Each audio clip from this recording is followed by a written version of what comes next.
Researcher and author Harry Moskoff took CBN News through the Western Wall tunnels, up to the ramparts of the Temple Mount, and into the chambers surrounding Judaism's holiest site.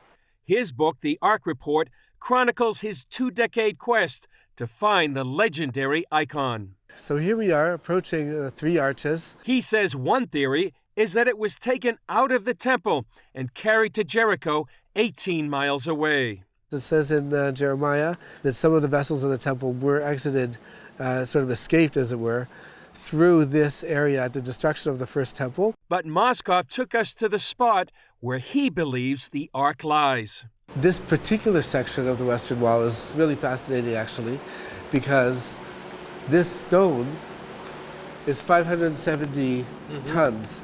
Moskoff believes a key clue lies behind this giant rock and says high-tech search tools give credence to his theory.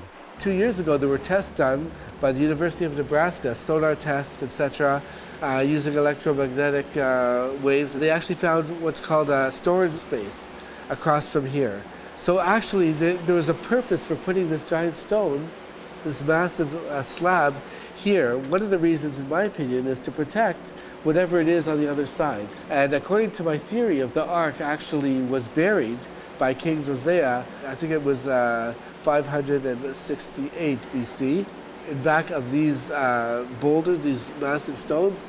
In fact, underneath the Temple Mount lie dozens of underground tunnels and chambers.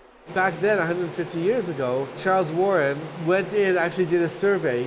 Nothing's really been done for political purposes, obviously, unfortunately. Since then, no one's been allowed to even put a shovel, nothing. Yeah. But basically, they were the ones that surveyed the whole area, and they were the ones who picked out the tunnels, etc. Yeah. They couldn't find the Ark, but maybe it wasn't time. Warren, a British explorer, documented those tunnels at the request of Queen Victoria, just one of many throughout history looking for the Ark. When people like the Crusaders and the Knights Templar, even the Palestine Exploration Fund, which was originally commissioned by Queen Victoria, came over the centuries to look for the Ark, what they were looking for was a golden box with the staves, but what they really should be looking for is a room. They could have been right up against the wall, and on the other side of the wall is the Ark. Moskoff says the original Holy of Holies had another chamber directly below it.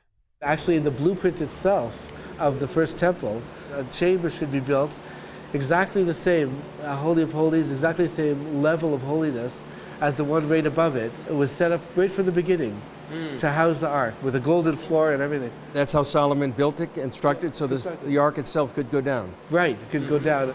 Do you feel like there's a time when the Ark itself, when the time is right, will be revealed? I do. Timing is incredibly important, incredibly significant. Obviously, it's a groundbreaking, game-changing, biblical type of discovery. My personal opinion is that when it does happen, it won't be in a clandestine way, where we're sneaking through these tunnels, you know what I mean, and we're bringing it out under cover of darkness. It'll be a great occasion, and it'll help bring the Messiah. It'll be something that all nations will really rejoice in. Moskoff credits Indiana Jones and the Lost Ark for the renewed interest. There are some things that got right about the power of the Ark, etc., and its destructive forces shouldn't get in the wrong hands, and it knows where it is, so to speak. It suddenly became a thing. Oh, what is the Ark of the Covenant? What is that? Oh, yeah, it sort of put it into the face of the public, and maybe that was its best success. Yeah. I loved it personally.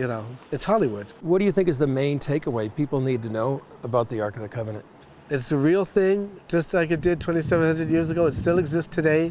It's got the broken tablets that Moses crashed down there at Mount Sinai, and the second tablets. It really does exist. We're really going to see it, hopefully, in our lifetime again. It is a catalyst for the Messiah to come. Until it is revealed, the Ark of the Covenant built by Moses in the wilderness will continue to fascinate the world.